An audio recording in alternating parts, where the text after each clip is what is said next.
Bismillahirrahmanirrahim. Assalamualaikum warahmatullahi wabarakatuh. Alhamdulillah. Alhamdulillazi hadana li hadza ma kunna linahtadiya laula an hadana Allah. Asyhadu an la ilaha illallah wahdahu la syarikalah wa asyhadu anna Muhammadan abduhu wa rasuluh la nabiyya ba'dah. Allahumma salli wa sallim ala asrafil anbiya'i wal mursalin wa ala alihi wa ashabi ajma'in, amma ba'd. Pertama-tama marilah kita ucapkan puja dan puji syukur kehadirat Allah Subhanahu wa taala yang telah melimpahkan kita nikmat iman dan Islam, juga nikmat sehat walafiat sampai hari ini, tidak kurang suatu apapun. Kemudian salawat beriring salam hendaklah tak lupanya kita haturkan kehadirat junjungan kita Nabi besar Muhammad sallallahu alaihi wasallam yang telah membimbing umatnya hingga mencapai agama Islam itu agama yang lengkap. Ya baiklah, Bapak Ibu jamaah Masjid Mutatahhirin yang dirahmati Allah, semoga jamaah di sini sesuai dengan nama masjidnya, yaitu orang-orang yang selalu mensucikan dirinya, ya, baik mensucikan jasmani maupun mensucikan rohaninya. Nah, itulah tema kita kali ini, yaitu bagaimana cara kita mensucikan jasmani dan rohani kita ini. Nah, salah satunya yaitu hadirin jamaah maghrib yang dirahmati Allah adalah kita harus menghindari larangan-larangan yang diperintahkan untuk dijauhi oleh Allah. Karena syariah itu artinya jalan menuju kepada Allah. Syariah, syir'atan, syari itu jalan menuju kepada Allah. Nah, secara istilahnya syariah itu adalah khitabullah ta'ala al-muta'alliq bi af'alil mukallafina, ya. Jadi setiap perintah Allah yang terkait dengan perbuatan mukallaf. Perbuatan mukallaf itu kita manusia. Baik perbuatan itu dari segi akidah, keyakinan, dari segi akhlak maupun dari segi amaliyah, perbuatan seperti sholat, zakat, puasa dan sebagainya. Nah, itulah yang disebut dengan syariah. Jadi syariah Islam itu ada 3 yang utama, yaitu akidah, akhlak dan amaliyah tadi. Nah, kenapa diturunkan syariah oleh Allah? Apa sebenarnya maqasid syariah? Tujuan syariah ini apa sebenarnya? Tujuan syariah ini adalah sebenarnya untuk kebutuhan kita juga, kebutuhan kita sebagai manusia. Kenapa? Karena Allah itu pencipta kita. Ibarat pabrik, ya, tentu pabrik itu yang lebih tahu akan produknya. Jadi kalau Bapak Ibu beli motor, pasti ada buku petunjuk penggunaan. Kalau Bapak Ibu beli rice cooker, pasti ada buku petunjuk penggunaan. Misalnya tidak boleh kena air. Kalau kena air, alat listriknya bisa konslet. Nah, demikian juga beli motor, sekian kilometer itu harus ganti oli. Nah, demikian juga Allah menurunkan syariatnya itu agar supaya kita sebagai manusia ini selalu mutatahhirin tadi, suci jiwa dan raga kita, bersih, sehingga nanti kita pulang kepada Rabb kita dengan penuh bekal, ya, penuh bekal, tidak banyak dosa yang kita bawa.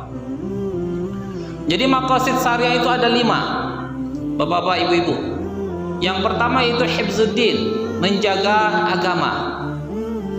Dalam rangka menjaga agama inilah maka dalam Al-Quran itu disyariatkan jihad, disyariatkan qital. Wa qatilul ladzina yuqatilunakum, dan perangilah orang-orang yang memerangi kalian. Nah, itu. Jadi yang pertama itu hifzuddin, menjaga agama. Itu yang prioritas pertama. Yang kedua itu hifzun nafs, menjaga jiwa. Menjaga jiwa maka disyariatkan di dalam Al-Quran itu qisas. Kutiba alaikumul qisasa fil qatlah. diwajibkan atas kamu kisos pada kasus pembunuhan. Al-ainu bil aini, mata dengan mata, telinga dengan telinga, hidung dengan hidung. Itu gunanya apa? Karena faman qatalan nas faka'annama qatalan nasa jami'a. Seorang membunuh seorang, jadi kalau ada suatu pembunuhan Bapak Ibu, dia itu bukan hanya membunuh seorang itu, tapi dia membunuh seluruh manusia. Jadi dia membunuh kemanusiaan, ya, kemanusiaan pada yang ada pada seluruh manusia yang ada di dunia ini. Makanya orang yang membunuh itu dalam Al-Quran itu dikisos, dibunuh juga. Sampai sekarang itu masih ada di Arab Saudi itu. Kalau Bapak Ibu pergi haji mungkin hari Jumat, itu ada di situ masjid. Kalau ada yang sedang kasus kisos, itu dikisos pakai pedang kepalanya. Nah itu lebih adil dibanding sekarang membunuh, yang dibunuh itu tidak bisa hidup lagi, yang membunuh cuma dihukum 20 tahun penjara, nanti diremisi-remisi tinggal 15 tahun, dia keluar lagi bebas lagi. Itu tidak ada keadilan. Dan juga tidak bikin efek jera. Bikin efek jera, orang mudah saja membunuh karena nanti dia hanya masuk penjara. Tapi kalau hukuman mati dikisos, pasti orang akan berpikir ribuan kali untuk membunuh orang lain. Nah itulah maqasid yang kedua, yaitu hifzun nafs. Kemudian yang ketiga yaitu hifzun nasal, menjaga keturunan. Menjaga keturunan, maka di dalam Al-Quran itu diharamkan zina. Az-zaniyatu waz-zani fajlidu kulla wahidin minhuma mi'ata jaldah. Pezina perempuan dan pezina laki-laki, maka jilidlah, maka cambuklah ia dengan 100 kali cambukan. Nah ini ada rahasianya Bapak Ibu. Kenapa dalam ayat Al-Quran ini pada saat bicara tentang zina, dia mengatakan dengan mu'annas dulu, az-zaniyah, baru muzakkar az-zani. Disebutkan yang perempuan dulu, baru yang laki-laki. Mengapa? Karena biasanya yang banyak berzina itu adalah perempuan. Mohon maaf ibu-ibu ya, karena memang kenyataan kita harus akui itu. PSK ya, itu kan perempuan semua yang menjajakan dirinya. Nah makanya ayat Al-Quran ini pada saat bicara tentang zina dimulai dengan perempuan. Tetapi pada saat bicara tentang pencurian, as-sariqu was-sariqatu faqta'u aydiyahuma, pencuri laki-laki dan pencuri perempuan, maka potonglah kedua tangannya. Nah ini hikmahnya di mana? Berarti yang mencuri ini kebanyakan itu adalah laki-laki. Lebih banyak yang laki-laki mencuri dibanding yang perempuan.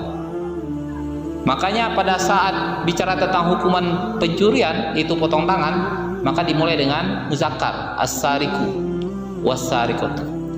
Demikianlah keindahan mukjizat Al-Quran ini Bapak Ibu-ibu.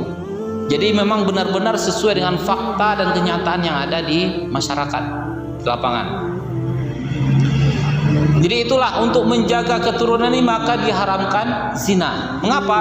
Karena ada hadis, ya, hadis Nabi, lil ahiri al firas, anak zina ini tidak boleh dinasabkan kepada ayah zinanya, tetapi dia dinasabkan kepada ibunya. Makanya nanti akan rusaklah garis keturunan kalau seandainya banyak yang berzina, karena nasabnya tidak. Kalau dalam Islam kan nasab itu kepada bapak. Fatimah binti Muhammad, ya, kemudian Asma binti Abu Bakar, Ali bin Abi Thalib, semua nasabkan kepada ayah. Itu dalam Islam, ya. Nah kemudian yang keempat, ya, yang keempat yaitu hifzul, setelah hifzul nasal itu hifzul mal, menjaga harta, ya, menjaga harta. Nah dalam menjaga harta ini maka diharamkan tadi, kalau ada yang mencuri maka dipotong tangannya, itu dipotong pergelangan tangan yang kiri. Kalau dia mencuri lagi maka dipotong pergelangan kakinya yang kanan, min khilaf, berseberangan. Kalau dia mencuri lagi dipotong pergelangan tangannya yang kanan. Kalau dia mencuri lagi dipotong pergelangan kakinya yang kiri. Nah itu hukuman bagi yang mencuri dalam Islam. Nah oleh sebab itu kalau melihat, ya, bentuk hukuman Islam ini apakah sadis? Tidak sadis. Ini memang sesuai dengan kebutuhan manusia. Memang manusia itu kalau tidak melihat orang dipotong tangan, dia tidak akan jerah untuk tidak mencuri. Dia akan tetap mencuri. Kalau hanya hukumannya di penjara berapa bulan, berapa tahun, keluar lagi. Ya, orang sekarang korupsi tidak jutaan lagi, miliaran. Ya, bahkan triliunan. Yang BLBI itu triliunan korupsinya. Kenapa? Karena hukumannya cuma di penjara aja. Padahal dia sudah, uangnya itu bisa untuk 7 turunan buat dia. Nah, makanya hukuman dalam Islam itu memang sesuai ya dengan fitrah manusia itu, ya, fitrah manusia itu. Nah, itulah maqasid syariah yang 5, ya, maqasid syariah yang 5. Nah, dalam hal ini kita akan membahas tentang hifzul mal ini, menjaga harta. Nah, dalam menjaga harta ini dalam ayat Al-Quran banyak disebutkan ayat-ayat tentang riba.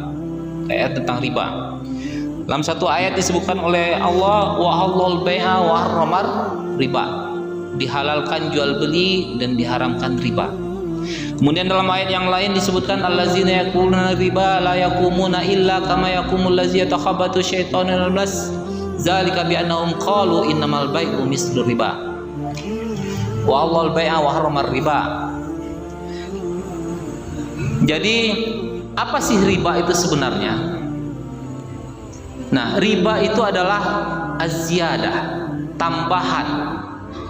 Tambahan yang kita dapatkan dalam tukar menukar barang yang sejenis, ya, yang barang yang makilat wal mauzunat, barang yang ditakar atau ditimbang, atau makanan atau barang kebutuhan pokok, ya, makanan pokok seperti gandum, beras dan sebagainya. Saya menukar 1 kilogram beras ditukar dengan 2 kilogram beras 2 minggu lagi misalnya. Nah, itu adalah riba. Atau tukar menukar, ya, jual beli. Kita beli sekarang, ya, tetapi bayarnya belakangan dengan tambahan. Misal kita jual 1 gram emas, ya, ditukar nanti 2 bulan lagi atau setahun lagi dengan 2 gram emas. Nah, itu riba namanya, tambahan.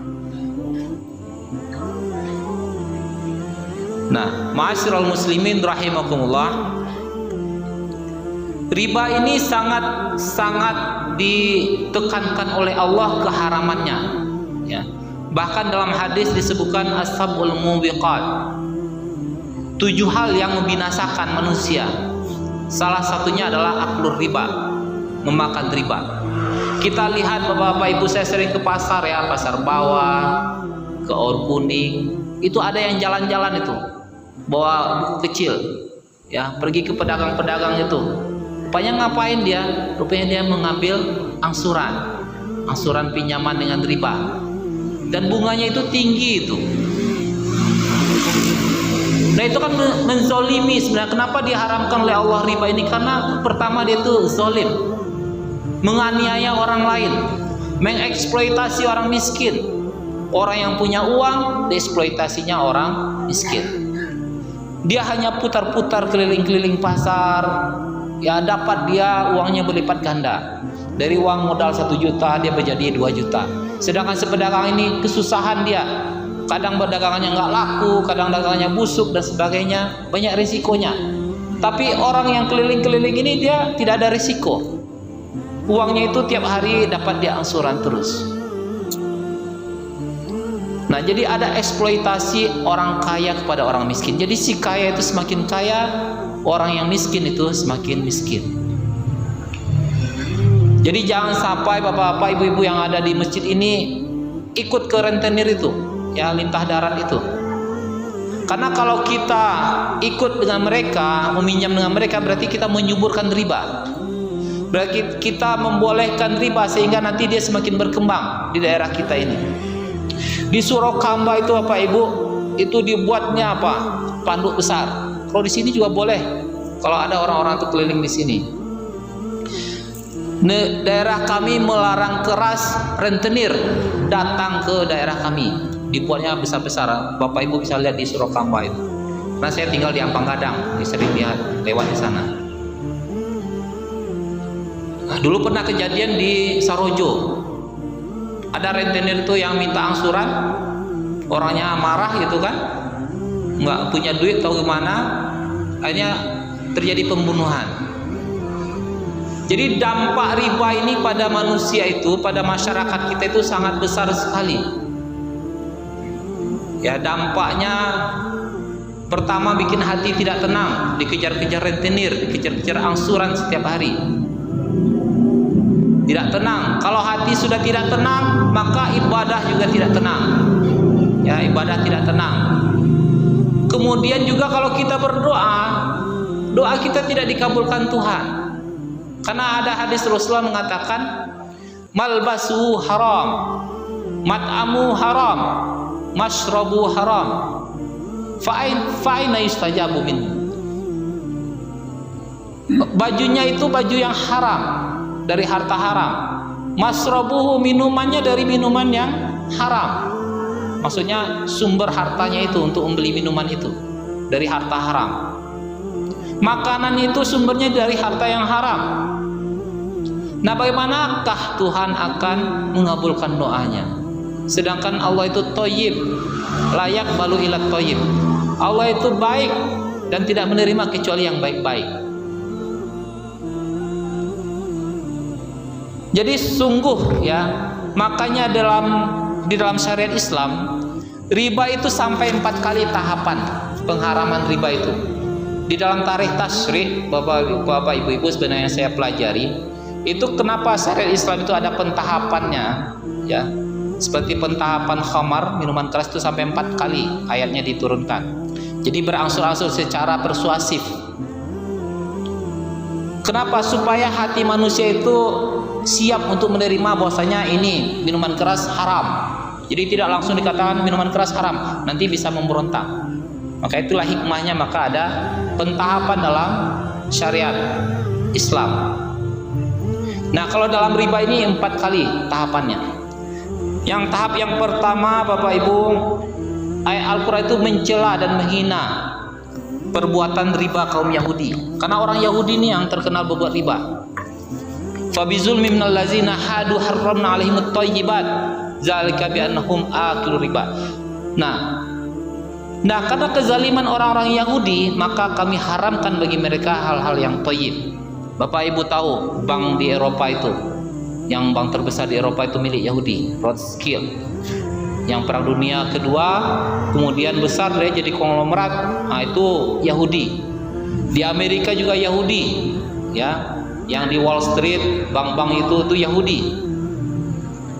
Padahal agama Yahudi itu mengharamkan riba, agama Nasrani mengharamkan riba, agama Islam mengharamkan riba. Semua agama samawi itu mengharamkan riba. Tidak ada satupun yang menghalalkan riba. Namun karena agama Kristen, ajaran Kristen itu terlanda sekularisasi. Sekularisasi itu adalah dunia urusan dunia, akhirat urusan akhirat. Jadi agama itu tidak boleh mencampuri dunia, itu sekuler.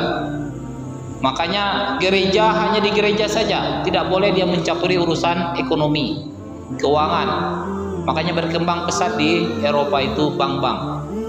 Nah, yang bank yang riba itu ya dari Eropa mulainya.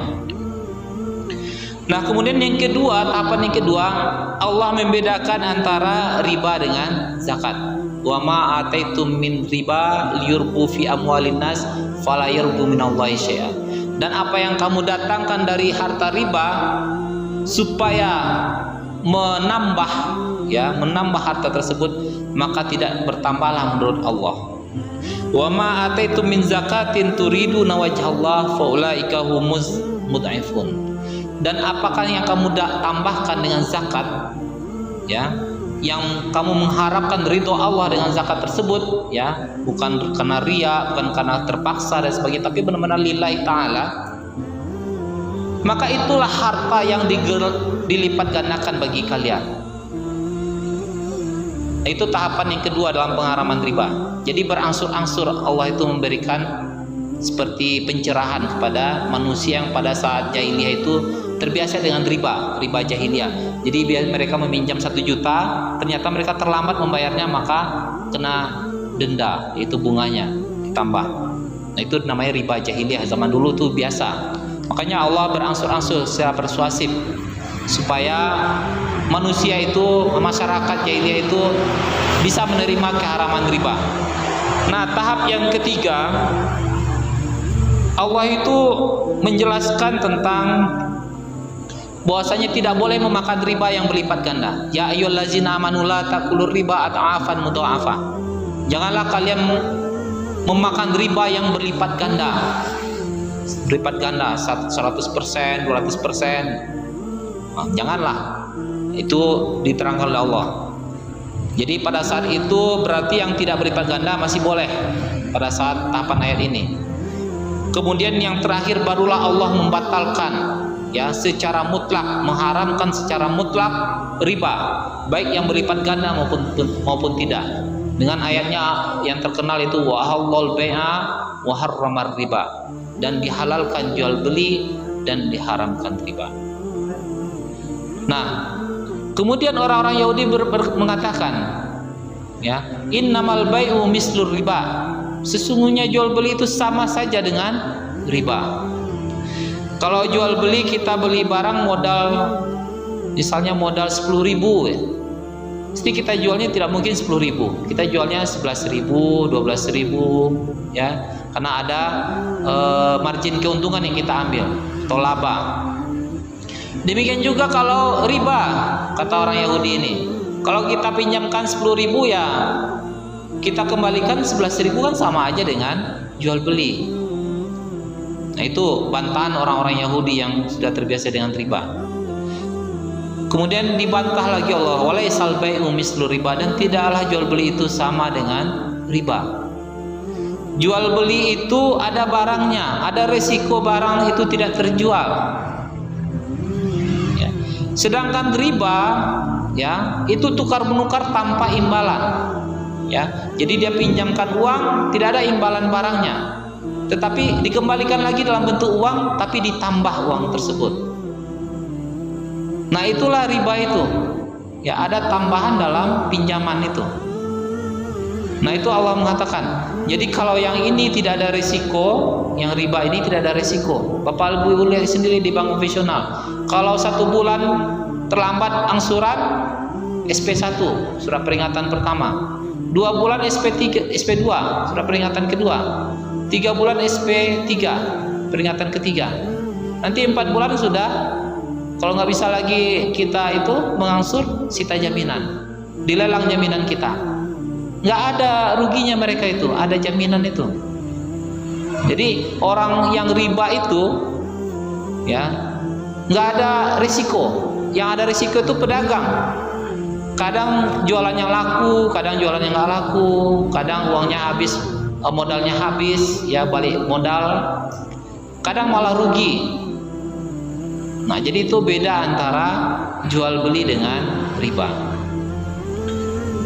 Nah, itu juga beda antara bank syariah dengan bank konvensional. Bank syariah dengan bank konvensional bedanya di sana. Kalau bank konvensional itu murni bunga. Ya, murni bunga, pinjaman. Kullu qardin jarra manfaatan fa riba. Setiap pinjaman yang ada manfaat di dalamnya, yang ada tambahan, maka dia adalah riba.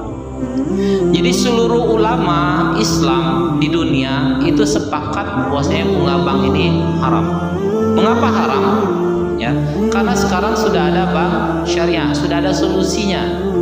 Jadi lembaga keuangan ini sebenarnya penting sebagai lembaga intermediasi, lembaga perantara antara orang yang the have dengan yang the have not, antara orang yang punya dengan orang yang tidak punya, dengan antara orang yang butuh, ya, orang yang butuhkan keuangan dengan orang yang kelebihan keuangan. Penting. Tapi gimana caranya supaya ini sesuai dengan syariah? Maka kita pakailah di bank syariah itu akadnya pakai akad jual beli. Jadi akad jual beli ini syaratnya harus ada, tercapai rukun dan syarat jual beli. Ada penjual, ada pembeli, ada barang, ada harga barangnya, kemudian ada sighah, ijab dan qabul. Jadi transaksi di bank syariah itu harus ada barangnya. Kalau tidak ada barangnya sama aja dengan bank konvensional. Maka itu harus dikritisi. Apa barangnya? Tentu transaksi alas transaksinya itu harus ada di bank syariah itu. Kemudian harga barangnya harus jelas. Kalau bei murabahah yang dipakai, bei murabahah itu adalah jual beli dengan menjelaskan harga pokok pembelian barangnya, dijelaskan juga berapa margin keuntungan yang diambil oleh pihak penjual, dalam hal ini pihak bank syariah. Harus dijelaskan dalam akad itu secara terang benderang. Nah, yang penting di sini adalah ya, meskipun nanti secara ini nanti angsurannya sama aja dengan bank konvensional. Yang penting akadnya, Bapak Ibu, akadnya itu sudah sesuai dengan syariah, itu sudah innamal a'malu binniyat. Sesungguhnya setiap perbuatan itu dengan niatnya. Kalau kita niatkan ini kita ke bank syariah untuk menghindari riba, kita gunakan akad yang sesuai dengan syariah, karena murabahah ini sudah banyak pembahasannya dalam kitab-kitab fikih, ya. Jual beli murabahah ini halal, ya, dibolehkan dalam syariat. Dia sama dengan jual beli, ya. Maka kita niat saja, niat kita ini, saya niat ini untuk menghindari riba, saya niatkan ini benar-benar ini supaya sesuai dengan syariah akad saya ini, meskipun nanti secara hakikinya kita memang pinjaman juga, pembiayaan juga, pinjaman, bentuk pinjaman juga sebenarnya, tetapi ini kan ada alas haknya, ya, ada dasar transaksinya, ada barangnya, ada harga barangnya. Jadi kita benar-benar kalau memang ingin pinjaman, jelas pinjaman ini untuk apa. Saya untuk beli motor, ya benar-benar ini murabahahnya adalah murabahah dengan dasar motor. Jadi jangan yang nggak jelas itu seperti yang di bank konvensional, ngasih uang terserah kita mau diapain. Jadi bank syariah itu memang harus jelas. Nah itulah akad dalam syariah Islam memang harus muayyan, harus tertentu, harus jelas. Nah itulah makanya di bank syariah itu nanti Bapak Ibu akan mendapatkan ijarah. Akad ijarah itu sewa menyewa. Jadi ada barang yang disewakannya. Ada akad nanti musyarakah mutanakisah. Musyarakah mutanakisah itu adalah kerjasama di mana nanti lambat laun porsi bank syariah itu akan pindah kepada nasabah. Ada akadnya akad mudharabah, bagi hasil. Akad bagi hasil ini yang paling adil sebenarnya. Pada saat pedagang itu dia keuntungannya sedikit, maka yang dibagi hasilkan juga sedikit. Pada saat keuntungannya banyak, maka dibagi hasilkan juga banyak. Pada saat dia rugi, ya yang bank syariah juga tidak boleh menuntut karena si pedagang ini rugi. Nah itu yang sebenarnya yang adil itu emang yang mudharabah ini, yang Islamnya emang ekonomi Islam, syariah Islam itu memang diarahkan ke sana, mudharabah, bagi hasil. Yang riba ini menyebabkan kita teraniaya semuanya Bapak Ibu. Kenapa setiap tahun itu selalu terjadi inflasi? Inflasi ini artinya daya beli uang kita itu terus turun. Contohnya dulu kita bisa beli permen itu 1000 itu dapat 10 misalnya. Sekarang cuma bisa dapat 4. Nanti tahun depan mungkin hanya dapat 2. Itu istilahnya inflasi. Kenapa terjadi inflasi? Karena pedagang pabrik, ya, pedagang, pengusaha itu minjam ke bank. Minjam ke bank dengan bunga yang berlipat ganda tadi. Nah, supaya bunganya ini bisa dibayar oleh pengusaha tadi, maka produk yang dihasilkannya ini, misalnya tadi permen tadi yang dihasilkannya itu, maka di markup-nya harganya, ditingkatkannya harganya, dinaikkannya harganya. Nah, kalau semua pedagang seperti itu, maka harga barang itu setiap tahun akan terus naik. Gara-gara bunga ini, karena sistem bunga ini. Maka sistem bunga ini memang zalim. Kita yang pegawai gitu ya, yang penghasilannya setiap tahun tuh sama terus ya, gajinya tetap, itu akan teraniaya. Dulu pergi ke supermarket pakai uang 100.000 bisa beli banyak barang, sekarang cuma bisa beli 1-2 barang, 3 tambah sedikit. Nah itu yang membuat kenapa riba ini zalim, dia aniaya sekali, zalim. Kemudian juga sama seperti pagang gadai Bapak Ibu. Pagang gadai itu zalim juga itu. Kalau pagang gadai di Minang ini kan ibaratnya seperti orang yang butuh uang untuk pendidikan anaknya misalnya, atau untuk pernikahan, beralek dan sebagainya. Kemudian ada atau darurat untuk pengobatan sakit kanker misalnya. Kemudian digadaikannya sawahnya itu. kepada orang kaya, ya, di kampung itu atau di mana. Kemudian sawah itu dipakai oleh orang kaya tersebut. Jadi sawah ini digadaikan, diserahkan sama orang kaya. Kemudian orang kaya ini diolahnya sawah tersebut sehingga sawah ini menghasilkan. Nah, sedangkan orang yang menggadaikan ini, ya, dia tidak punya lagi modal untuk membayar utangnya tadi, karena sawah yang bisa diolahnya sudah diberikan kepada orang kaya.